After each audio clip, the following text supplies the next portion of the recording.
नमो अरिहन्ताणं नमो सिद्धाणं नमो वायुरीयाणं नमो वज्रायाणं नमो लोये सर्वसाहुनं पेशसुरासुरमनुषं वन्दितं कमलं प्रणमामि वर्धमानं तीर्थं धम्मस्य कर्तारम्। प्रवचन सारजी ग्रंथाधिराज। तो कल हमने इसमें देखा था कि जो ध्याता अपने ध्यान में शुद्ध नय के विषयभूत शुद्धात्मा को शुद्ध नय से शुद्धात्मा की प्राप्ति होती है। कोई सा भी इसका बटन ना थोड़ा आगे घुमा के देखो। हाँ, ये वाले जी, इसके बराबर वाले को भी देखो जरा। थोड़ा सा और आगे बढ़ा दो, ऊपर वाला, इसके ऊपर वाला बटन भी। हाँ जी, चलो ठीक है, पहले से कुछ बढ़ गई।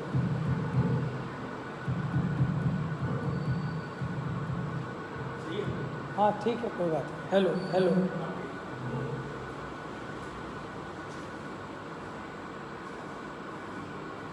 तो मैं पर का नहीं हूँ, पर मेरा नहीं है, मैं तो एक ज्ञान मात्र हूँ। इस प्रकार जो ध्यान करता है वह ध्याता ध्यान काल में आत्मा होता है। ठीक है, आत्मा होता है मतलब कि आत्मा के स्वरूप का उसको ज्ञान श्रद्धान अनुभवन होता है, उसी को कह रहे हैं कि आत्मा होता है।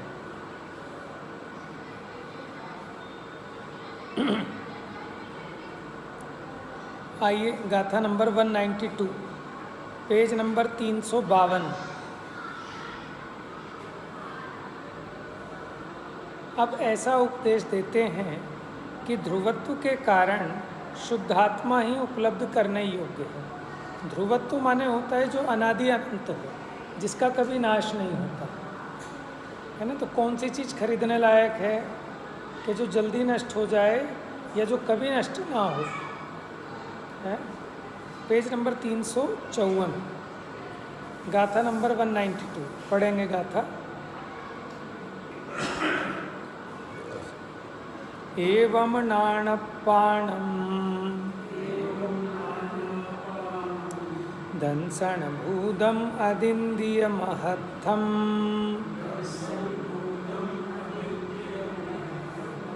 ध्रुवमचलमणालम्बं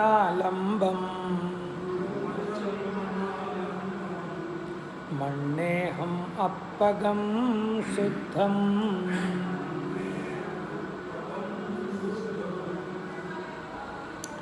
एवं नाणपाणम, नाण माने ज्ञान, अपाणम माने आत्मा, दंसन भूतम दर्शन भूत, अदिन्द्रिय महत्थम, अदिन्द्रिय माने अतीन्द्रिय, महत्थम माने महान, ध्रुव अचल, अनालंब माने जिसको किसी के आलंबन की आवश्यकता नहीं है। मन्ने हम, मन्ने माने मानता हूँ, अहम मैंने मैं उसे मानता हूँ। क्या मानता हूँ? अपगम शुद्धम,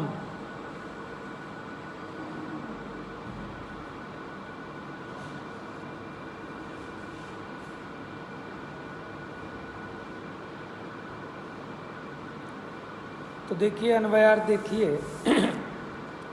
मैं आत्मा को इस प्रकार ज्ञानात्मक, दर्शनभूत, अतीन्द्रिय महापदार्थ, ध्रुव, अचल, निरालंब और शुद्ध मानता हूँ। किस प्रकार कि पीछे कहा ना, जब हम शुद्ध नय से देखते हैं तो शुद्ध नय आत्मा के कैसे स्वरूप को दिखाता है ज्ञानात्मक, अतीन्द्रिय रूप, अचल, निरालंब, जो इस आत्मा का स्वरूप है। और व्यवहार ने क्या करता था कि वो निमित्त की अपेक्षा, संयोग की अपेक्षा देह के साथ मिलाकर निरूपण करता था। तो वो कहता था कि इसका जन्म मरण होता है, ठीक है। तो ये व्यवहार न्याय का कथन था, ये दो द्रव्यों को मिलाकर कथन था, देह और शरीर के संयोग की तरफ से किया गया कथन था। और जब आत्मा को आत्मा की तरफ से देखें तो आत्मा तो अजर अमर है, आत्मा ज्ञान दर्शनमयी है। टीका देखिए, शुद्धात्मा सत और अहेतुक होने से, देखो दो बातें हैं। सत मैंने होता है जिसकी सत्ता हो, अस्तित्व हो। अहेतुक मैंने होता है जिसका कोई कारण नहीं। देखो कारण तो उस चीज़ का होता है कि जो कोई नहीं उत्पन्न हो, जो अनादि से ही है। अब कोई पूछे इसका हेतु क्या है, इसका कारण क्या है, कि जो अनादि अनंत है उसका कोई हेतु नहीं होता, अहेतुक है। क्योंकि मुझे किसी ने बनाया हो तब तो हम कहें कि वो विधाता, वो ब्रह्मा मेरा हेतु है। लेकिन मैं तो अनादि अनंत हूँ, तो मैं कैसा हूँ, सत हूँ, मैंने है रूप। तो मेरा कभी नास्तिपना नहीं होता, मेरा कभी नाश नहीं होता, क्योंकि नियम है कि सत का कभी नाश नहीं होता, असत का कभी उत्पाद नहीं होता। तो वो जो सत है वो अपने से ही सत है, अनादि अनंत है, उसका कोई कारण नहीं है कि किसी दूसरे ने हमको बनाया हो। तो शुद्धात्मा कैसा है, सतरूप है, अहेतुक है, इसलिए अनादि अनंत स्वतः सिद्ध है। इसलिए आत्मा के शुद्धात्मा ही ध्रुव है। शुद्धात्मा मतलब कि जो शुद्ध आत्मा है, माने मिलावट के बिना वाला, ठीक है, माने जो उसका रियल स्वरूप है वो कैसा है, ध्रुव। यानी आत्मा कभी भी नष्ट नहीं होता, कभी जन्मता मरता नहीं है, सदा काल बना रहता है, इसका नाम है ध्रुव।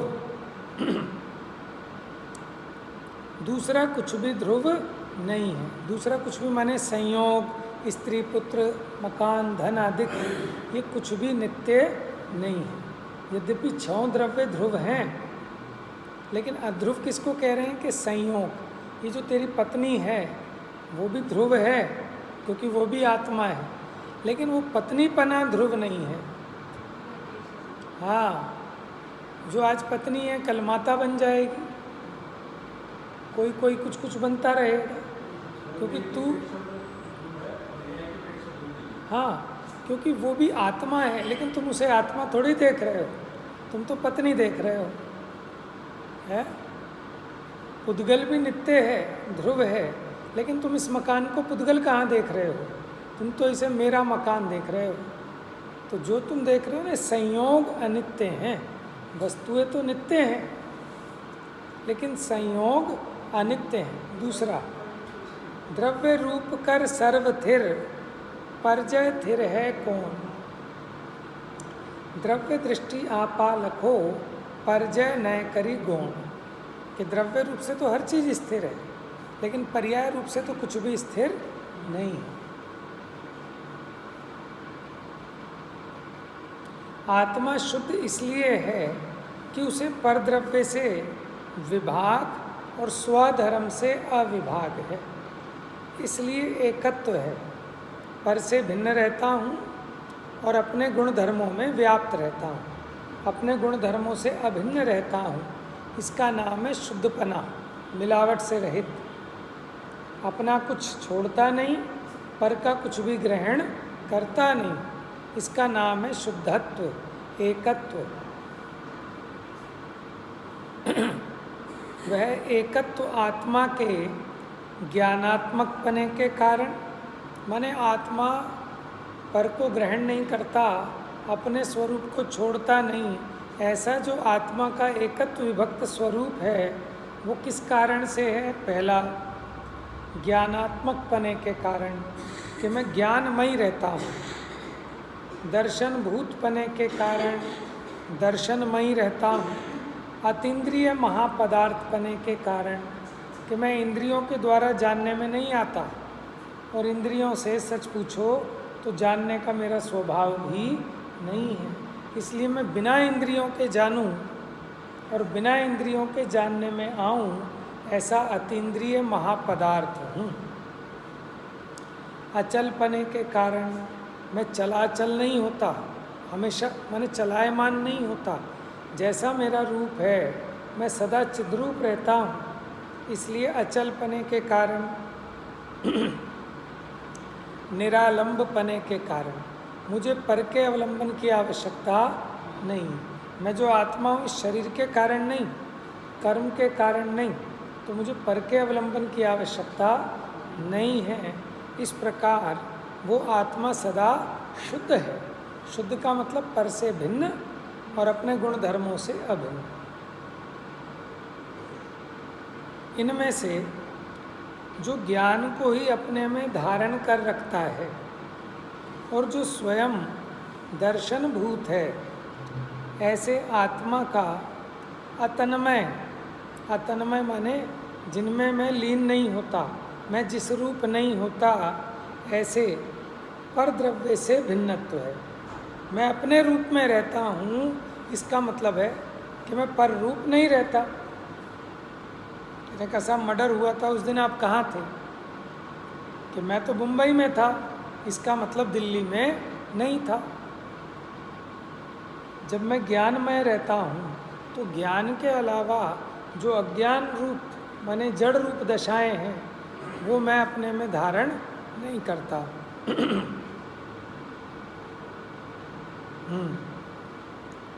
जो स्वयं दर्शनभूत है, ऐसे आत्मा का अतन्मय पर द्रव्य से भिन्नत्व है और स्वधर्म से अभिन्नत्व है, इसलिए उसके एकत्व है। और जो प्रतिनिश्चित स्पर्श, रस, गंध, वर्ण रूप गुण तथा शब्द रूप पर्याय को ग्रहण करने वाली अनेक इंद्रियों का अतिक्रम करके, देखो इंद्रियां किस किस को ग्रहण करती हैं? स्पर्श, रस, गंध, वर्ण और शब्द को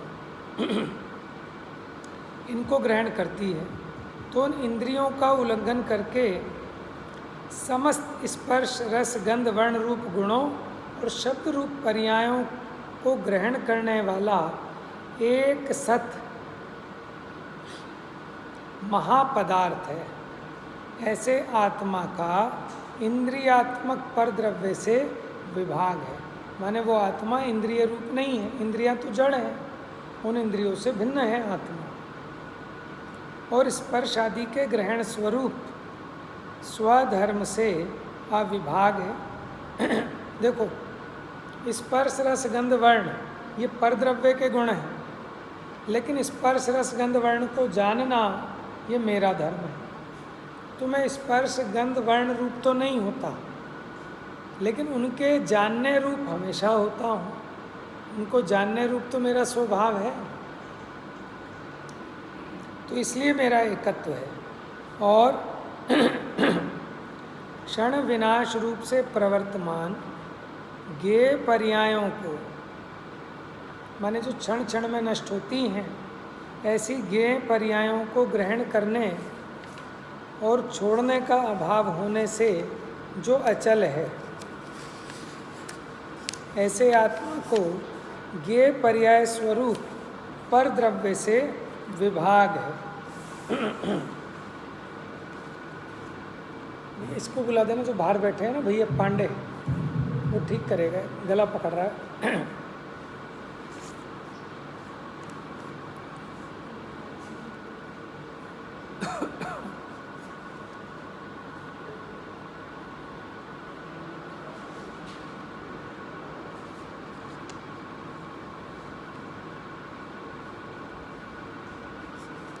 इसकी ना आवाज़ बढ़ा दो। कौन सा बटन है हमें भी बता देना इसका। हाँ ठीक है ओके, क्योंकि नहीं तो पास करना पड़ता है ना, गला पकड़ लेता है। ठीक है, इधर की कम कर देना, हमने थोड़ी सी बढ़ाई थी बीच वाली। हाँ ये वाले बटन थोड़े थोड़े बढ़ाए थे। अब ठीक आ रही है आवाज़? है ना। चलो ठीक है।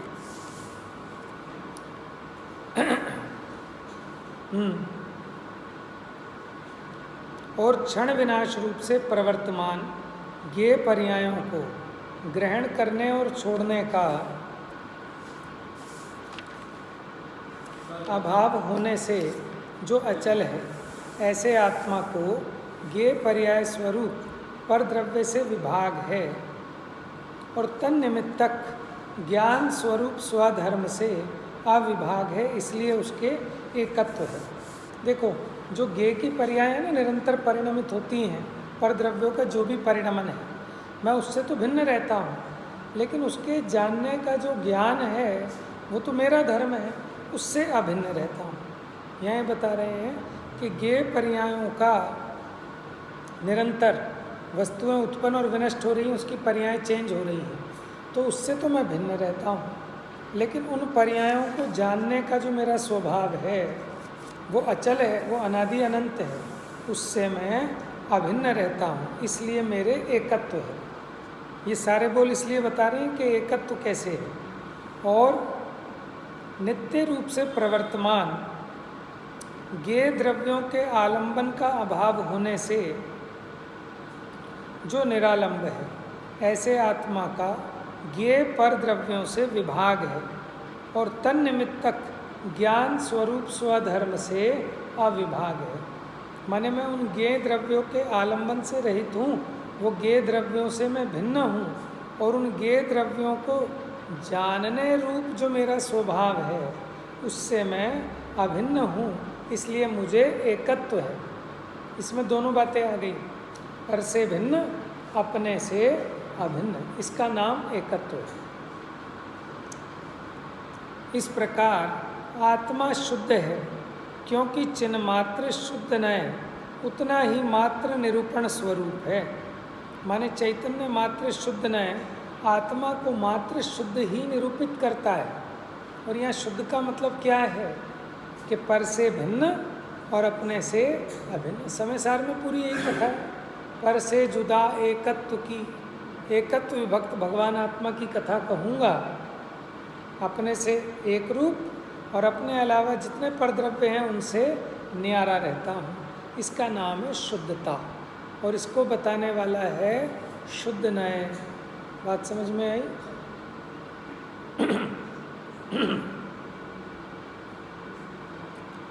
और यह एक ही ध्रुवत्व के कारण उपलब्ध करने योग्य है। अब आप देखो, क्या ऐसी चीज़ है कि जिसका मैं अवलंबन लूँ? अब ज्ञान, ये जितने ज्ञेय हैं ये पलटते रहते हैं, चेंज हो जाते हैं, नष्ट हो जाते हैं, लेकिन इसको जानने वाला ये स्वभाव सदा रहता है। कोई आया और चला गया, लेकिन ये मेरा ज्ञान स्वभाव तो ठीक है, जो आया उसे भी जाना, चला गया उसे भी जाना, जो कुछ हो रहा है ज्ञान स्वभाव सदा मौजूद रहता है। इसका मतलब ये ज्ञान स्वभाव, ये एकत्व, ये सदा उपलब्ध करने योग्य है, इसका आश्रय करने लायक है। किसी पथिक के शरीर के अंगों के साथ संसर्ग में आने वाली मार्ग के वृक्षों की अनेक छाया के समान अन्य जो अध्रुव, उनसे क्या प्रयोजन? माने मेरे स्वरूप को छोड़कर बाहर के जितने भी पदार्थ हैं अध्रुव हैं। कैसे? जैसे कोई मुसाफिर चला जा रहा है, धूप है ना, तो पहले उसके दोनों किनारों पर वृक्ष लगे होते थे, तो वृक्षों की छाया पड़ती है, बीच बीच में फिर धूप आती है, फिर छाया पड़ती है, फिर धूप आती है। तो वो जो छाया आ रही है वो छाया अध्रुव है, क्योंकि मुसाफिर तो चलता जा रहा है। तो अभी उसकी छाया आई, फिर छूट गई, फिर अगली छाया आई, फिर छूट गई। ऐसे परद्रव्य मुसाफिर पर पड़ने वाली वृक्षों की छाया के समान अध्रुव हैं, इसलिए उनसे क्या प्रयोजन है? कोई नहीं। अब मुसाफिर उस छाया का लोभ करके चलना तो बंद नहीं कर देता, क्योंकि उसका तो लक्ष्य अपने गंतव्य पर पहुंचने का है, तो वो अटकता भी नहीं है। भावार्थ, आत्मा ज्ञानात्मक दर्शन रूप इंद्रियों के बिना ही सबको जानने वाला महापदार्थ गे पर्यायों गे पर पर्यायों का ग्रहण त्याग न करने से अचल और गे पर द्रव्यों का आलंबन न लेने से निरालंब है। यानी पर का कुछ भी ग्रहण नहीं करता और अपना कुछ भी छोड़ता नहीं है, इसलिए एकत्व है। और एक होने से वह शुद्ध है। हमने बताया था ना कि दो को मिलाने से अशुद्धता आती है, एक अकेला सदैव शुद्ध होता है। ऐसा शुद्धात्मा ध्रुव होने से वही एक उपलब्ध करने योग्य है। तो अब यहाँ कहा कि ऐसा वो आत्मा जो सदा ध्रुव है, जो भिन्न पदार्थों के परिणमन होने पर भी जिसका नाश नहीं होता, ऐसा वो शुद्धात्मा उपादेय है, उपलब्ध करने योग्य है, ध्यान का ध्येय है, आश्रय लेने लायक है। और अब इस आत्मा के अलावा जो कुछ भी हैं वो सब अध्रुव हैं, इसलिए वो उपलब्ध करने योग्य नहीं है। नास्ति से बात करते हैं, गाथा 193। देहा वा दविणा वा, देह माने शरीर, दविणा माने द्रव्य यानी धन आदि। देहा वा दविणा वा सुह दुखावाद सुत मित जना,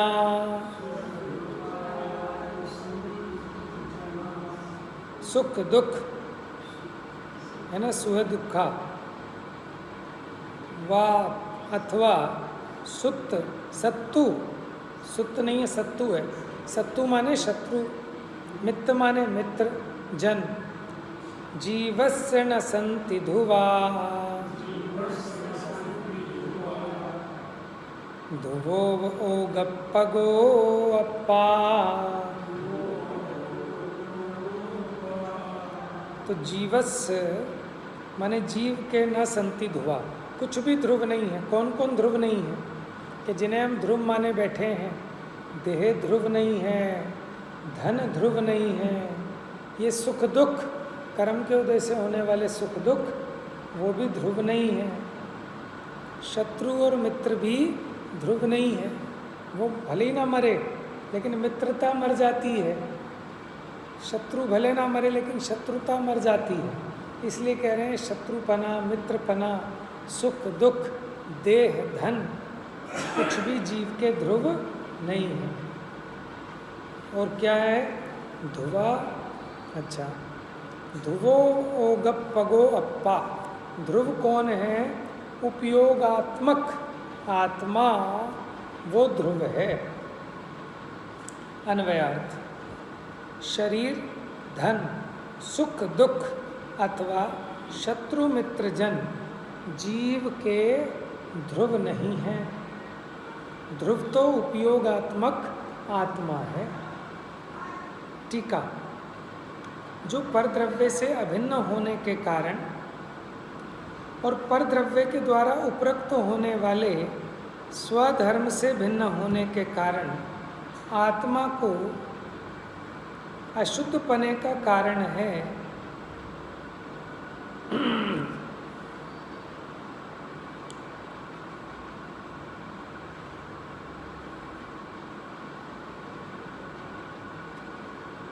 ऐसा आत्मा के अतिरिक्त दूसरा कोई भी ध्रुव नहीं है। देखो यहाँ दो बातें ली, परद्रव्य से अभिन्न होने के कारण और परद्रव्य के द्वारा उपरक्त होने वाले स्वधर्म से भिन्न होने के कारण आत्मा को अशुद्धपने का कारण है।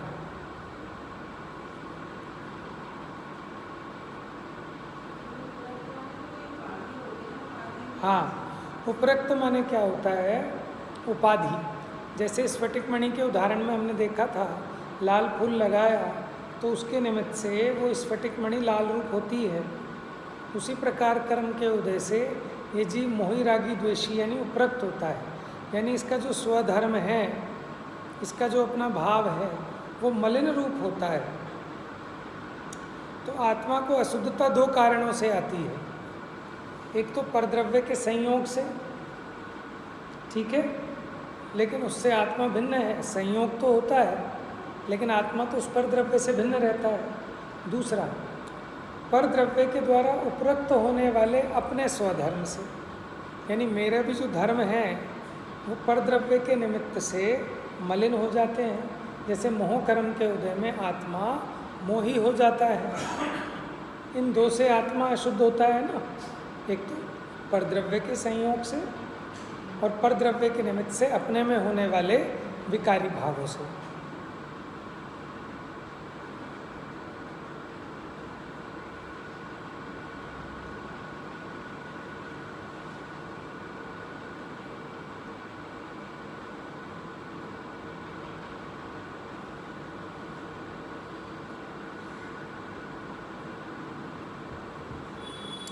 तो जो परद्रव्य से अभिन्न होने के कारण और परद्रव्य के द्वारा उपरक्त होने वाले स्वधर्म से भिन्न होने के कारण, माने जो परद्रव्य से तो अभिन्न है और मेरे स्वधर्म से भिन्न है, आत्मा को अशुद्ध पने का कारण है, ऐसा दूसरा कोई भी ध्रुव नहीं है, क्योंकि वह असत और हेतुमान होने से आदि अंत वाला और परता सिद्ध है।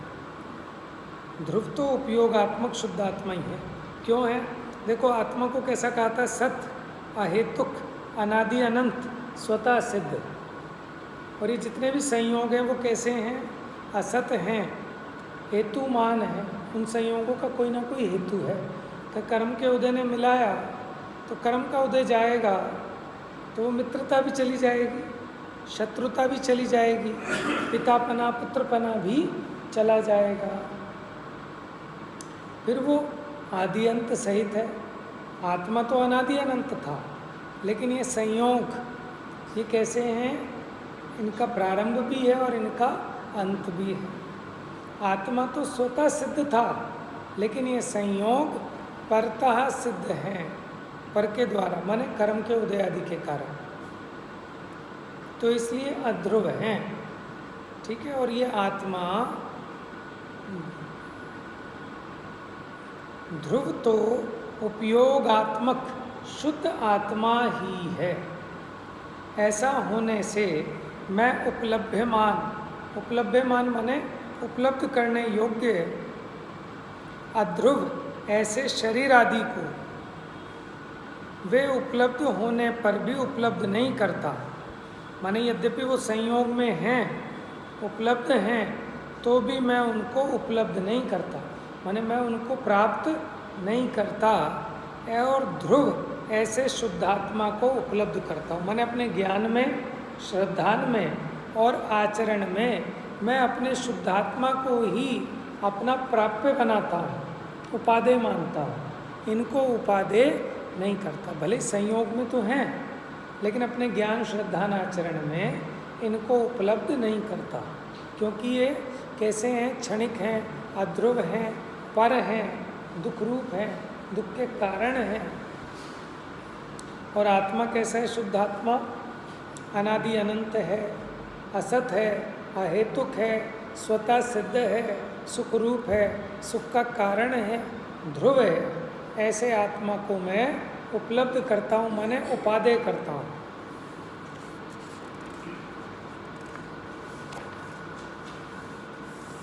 इस प्रकार शुद्धात्मा की उपलब्धि से क्या होता है, तो अब आगे बताएंगे कि जो मोह रूपी ग्रंथि थी उसका नाश हो जाता है।